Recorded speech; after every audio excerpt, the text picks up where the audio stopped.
राजेश की Mumbai railway station के पास एक छोटी सी वड़ा पाव की दुकान थी, जहां पर वो आने जाने वाले यात्रियों को बढ़िया मसालेदार वड़ा पाव बनाकर बेचता था। ग्राहक हमेशा राजेश के मशहूर वड़ा पाव की तारीफ करते थे और जो भी ग्राहक एक बार राजेश से वड़ा पाव खाता तो वो वापस दोबारा जरूर खाने आता। कुछ भी कहो राजेश भैया, तुम्हारे वड़ा पाव में और इसकी चटनी में अलग ही स्वाद है। मुंबई का स्पेशल वड़ा पाव सिर्फ तुम्हारे ठेले पर ही मिलता है, इसीलिए जब भी मैं मुंबई आता हूँ तो सबसे पहले तुम्हारे ठेले पर ही आता हूँ। शुक्रिया साहब, आप लोगों के इसी स्नेह के कारण मुझे इस काम को करने में बहुत खुशी मिलती है। ये लीजिए आपका वड़ा पाव। ऐसे ही राजेश मेहनत से कई सालों से मुंबई में वड़ा पाव बेचता आ रहा था। एक दिन राजेश की दुकान के सामने वाली सड़क पर एक वड़ा पाव का ठेला लगाने लगा। उसका मालिक रवि, जो हाल ही में पुणे से मुंबई आया था, उसके ठेले पर लिखा था रवि का वड़ा पाव, पुणे का स्वाद। चुनौती, यदि आप 10 मिनट में हमारे 2 वड़ा पाव खा सकते हैं तो आपको 1 वड़ा पाव मुफ्त मिलेगा। राजेश ने देखा कि रवि की इस तरह की चुनौती को लोग स्वीकार कर रहे हैं और इसी वजह से ज्यादा ग्राहक उसके ठेले पर आने लगे हैं। वहीं राजेश के मन में रवि के लिए ईर्ष्या पनपने लगी। ये तूने ठीक नहीं किया रे, ये इस तरह से बिल्कुल बेकार वड़ा पाव खिलाकर तूने मेरे सारे ग्राहक हड़प लिए। और ये ज्यादा दिन नहीं चलेगा, बहुत जल्दी मैं तुझे यहाँ से हटा दूंगा, क्योंकि मुंबई का वड़ा पाव स्टेशन के पास सिर्फ राजेश ही बेच सकता है। उसके ग्राहक कोई दूसरे ठेले का वड़ा पाव नहीं खा सकते। ये तू मेरी वार्निंग समझ ले रे। अब ये तो गलत बात है भैया, हर किसी को काम करने का हक होता है। अब जरूरी थोड़ी है कि तुमने ठेला लगाया तो मैं नहीं लगा सकता। मैं पुणे में वड़ा पाव ही बेचता था, अब यहाँ मुंबई आ गया हूँ तो वही काम करूंगा ना जो मैं इतने सालों से करता आ रहा हूँ। बाकी मुझे तुमसे कोई बहस नहीं करनी, अभी मेरे काम का समय है, ग्राहक आने ही वाले हैं। रे तो मुझे भी तेरे ठेले पर खड़े होने का कोई शौक नहीं है, समझा? मैं भी अपनी दुकान छोड़कर आया हूँ। राजेश गुस्से में अपनी दुकान पर वापस आ जाता है और ग्राहक के लिए वड़ा पाव बनाने लगता है। अपने काम से ज्यादा दूसरे के काम पर ध्यान देना कहीं न कहीं अपने लिए गलत साबित हो जाता है। रवि के प्रति ईर्ष्या धीरे धीरे राजेश पर हावी होने लगी। क्या हुआ राजेश भाई, है? वड़ा पाव में इतना नमक? पहले तो आज तक तुम्हारे वड़ा पाव में न नमक कम हुआ न ही तेज, हमेशा बढ़िया बराबर का नमक रहता था। ये वड़ा पाव तो खाया भी नहीं जा रहा है, बिल्कुल बेकार है। मैं तो इसका 1 रुपया भी नहीं दूंगा। चलो भैया, वो सामने रवि के ठेले से खाते हैं। सुना है 10 मिनट में 1 वड़ा पाव खा लो तो 1 वड़ा पाव मुफ्त में मिलता है। फिर तो सही है, एक के साथ 1 फ्री वड़ा पाव। चलो चलो हम भी चलते हैं। राजेश गुस्से में भर जाता है। अब उसने सोच लिया था कि वो रवि का काम खराब करके ही रहेगा। एक दिन रवि जब अपने ठेले पर पहुंचा तो कुछ बदमाश उसके ठेले पर आए और लाठी और डंडों से उसके पूरे ठेले को भी तोड़ दिया और रवि को जख्मी कर दिया। रवि अपने आप को संभाल पाता, कुछ समझता, उससे पहले वो बदमाश उसे मारकर वहां से भाग गए। रवि सड़क पर लहूलुहान पड़ा था। कुछ लोग रवि को उठाकर अस्पताल ले गए। आपको किसी पर शक है? किसी से कोई दुश्मनी? इंस्पेक्टर, मेरी तो किसी से भी दुश्मनी नहीं है। मैं तो मुंबई शहर में नया आया हूँ और मुझे शक भी किसी पर नहीं है। पता ही नहीं वो बदमाश कौन थे और उन्हें मेरे से क्या चाहिए था। मेरे से उनकी क्या दुश्मनी थी जो उन्होंने ये सब किया। कोई बात नहीं, हम बदमाशों की तलाश कर रहे हैं। जैसे उनका कुछ पता चलेगा ना, हम आपको बता देंगे। अपना ख्याल रखना भी, ठीक है? इंस्पेक्टर रवि का बयान लेकर चला जाता है। तभी रवि की पत्नी उससे बोली, मुझे तो ये सब राजेश का किया धरा लगता है। जरूर उसने ही आपके साथ ये सब किया है। हो ना हो इस सब के पीछे राजेश का ही हाथ है। रमा, जब तक सबूत नहीं मिल जाते हम राजेश पर ऐसे उंगली नहीं उठा सकते।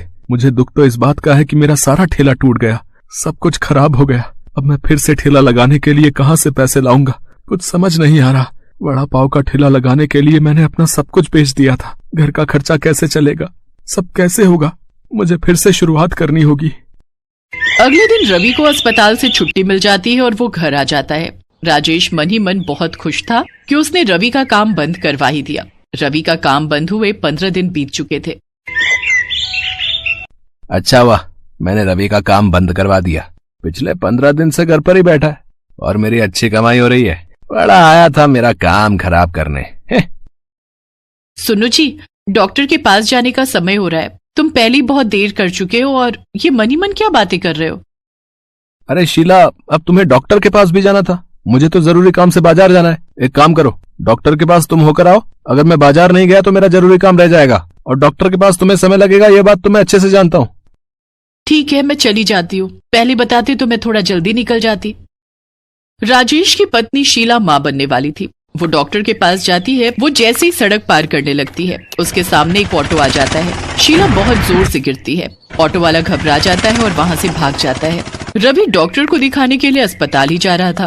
वो जैसे ही शीला को जमीन पर गिरते हुए देखता है, वो उसके पास आता है।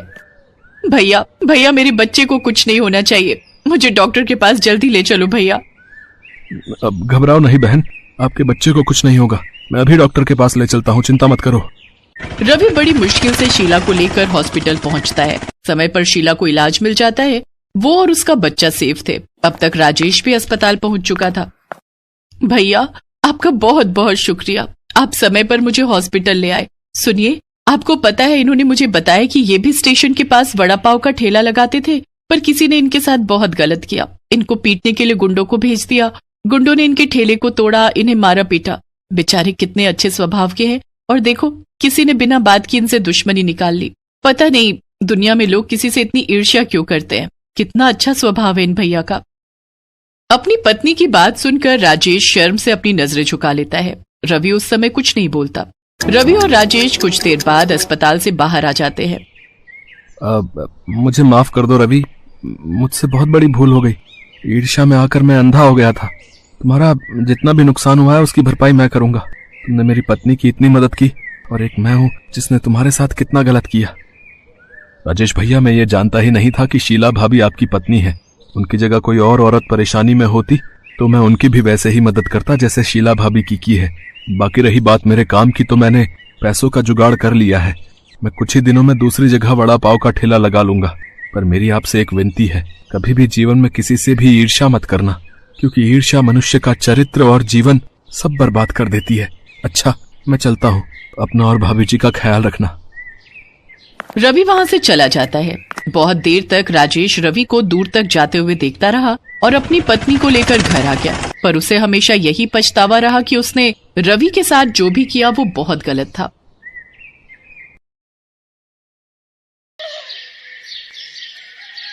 सीता और गीता नाम की दो जुड़वा अनाथ बहनें अपने चाचा चाची के साथ रहती थी। सीता गीता के माता पिता नहीं थे। बचपन में ही वे दोनों गुजर गए थे। तब से सीता गीता अपने चाचा चाची के साथ ही रहने लगी। पर उन बेचारी अनाथ बच्चियों की चाची चंचला बहुत ही बुरी थी। वो उन दोनों को बिल्कुल नौकरानियों की तरह ही रखती थी। कहाँ रह गई दोनों? कितनी देर की बाजार से सामान लेने गई हुई हो, अब आ रही हो? चाची, रास्ते में तेज बारिश हो गई थी, इसलिए देर हो गई। ये चीनी गीली कैसे हुई? जरूर बारिश में थैली भिगोई होगी। चाची, राशन वाले भैया ने जो चीनी की थैली दी थी ना, वो फटी हुई थी, हमें पता नहीं चला, तभी चीनी में पानी चला गया। हमें माफ कर दो चाची। आज तुम दोनों की खैर नहीं, तुमने इतना नुकसान कर दिया। तुम्हारे माँ बाप हमारी छाती पर मूंग दलने के लिए तुम्हें दुनिया में छोड़ गए, खुद तो ऊपर चले गए और हमारे लिए मुसीबत छोड़ गए। चंचला, तुम्हें शर्म नहीं आती? बेचारी बच्चियों के साथ इतना बुरा व्यवहार करती हो। थोड़ा भगवान से तो डरो। अब तुम क्या चाहते हो? मैं मायके चली जाऊं? एक बार चली गई ना तो लौट कर नहीं आऊंगी, फिर ढूंढते रहना दूसरी। चंचला सीता गीता पर हमेशा ही हाथ उठाती रहती थी, जिस कारण वे दोनों बच्चियां रात के अंधेरे में सुबक सुबक कर रोती थी। एक रात दोनों ने घर छोड़ने का विचार किया। गीता, हम यहाँ नहीं रुकेंगे, चाची बहुत मारती है। हाँ सीता, तू ठीक कह रही है, हम कहीं दूर चले जाएंगे।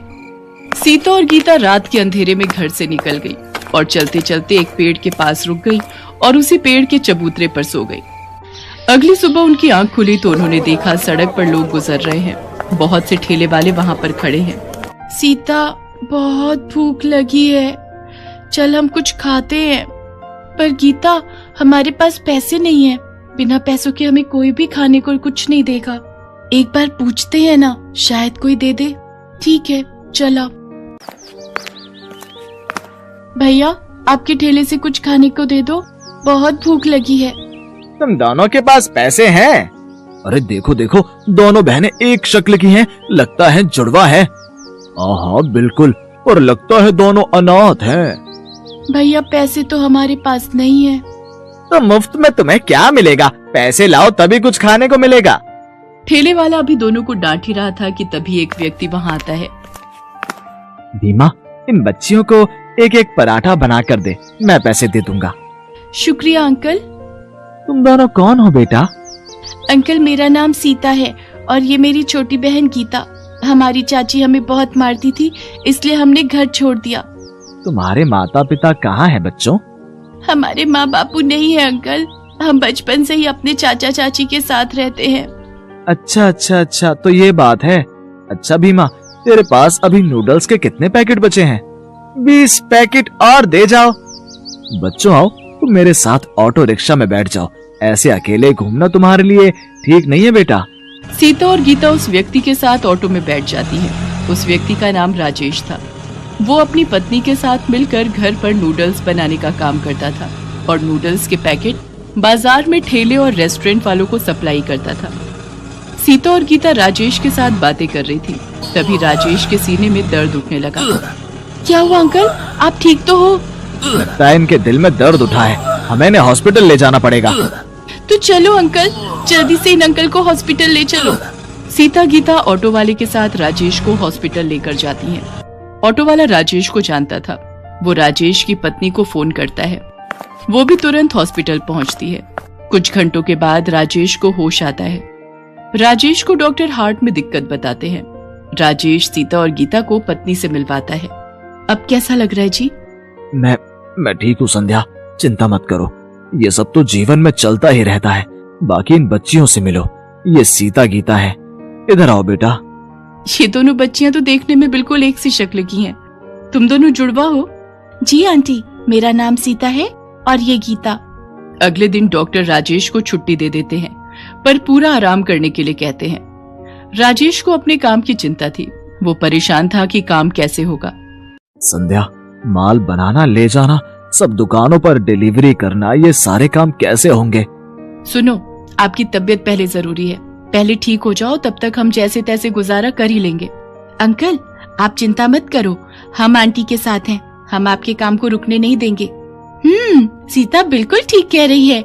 अंकल आप आराम करो, हम आंटी के साथ आपके नूडल्स के ऑर्डर को पूरा करेंगे। और फिर ऐसा ही हुआ। संध्या नूडल्स बनाती और संध्या सीता और गीता के साथ दुकानों और ठेलों पर नूडल्स के ऑर्डर डिलीवर करने के लिए जाने लगी।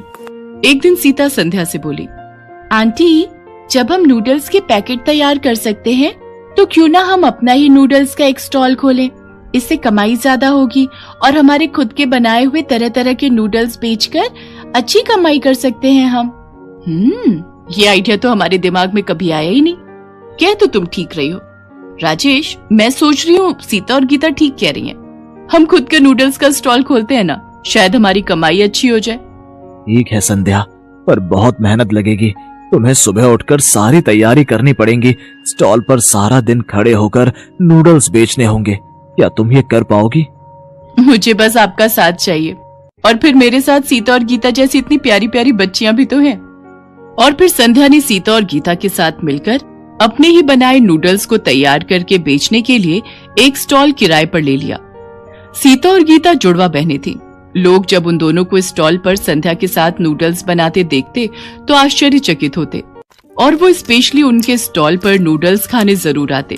धीरे धीरे ग्राहक उनके स्टॉल पर बढ़ने लगे और संध्या के नूडल्स स्टॉल की अच्छी कमाई होने लगी। संध्या, सीता और गीता दोनों बच्चियां मेरे लिए बहुत भाग्यशाली बनकर आई हैं। सचमुच तुम दोनों बच्चियां मेरे लिए बहुत लकी हो। राजेश की तबीयत में सुधार आ जाता है। अब वो नूडल्स के पैकेट की सप्लाई के साथ साथ अपने स्टॉल पर भी नूडल्स बनाने में संध्या और सीता गीता की मदद करने लगा और वो सफलता को छूने लगा। एक दिन सीता गीता के चाचा ने उन्हें नूडल्स स्टॉल पर देख लिया। सीता, गीता, मैंने तुम दोनों को बहुत ढूंढा। मेरी बच्चियों, तुम घर छोड़कर क्यों चली गई? चाचा, हम चाची से मिले और दुख नहीं झेल सकती थी, इसलिए हमने घर छोड़ दिया। और चाचा, अब तो हमें माता पिता के रूप में अंकल आंटी भी मिल गए हैं।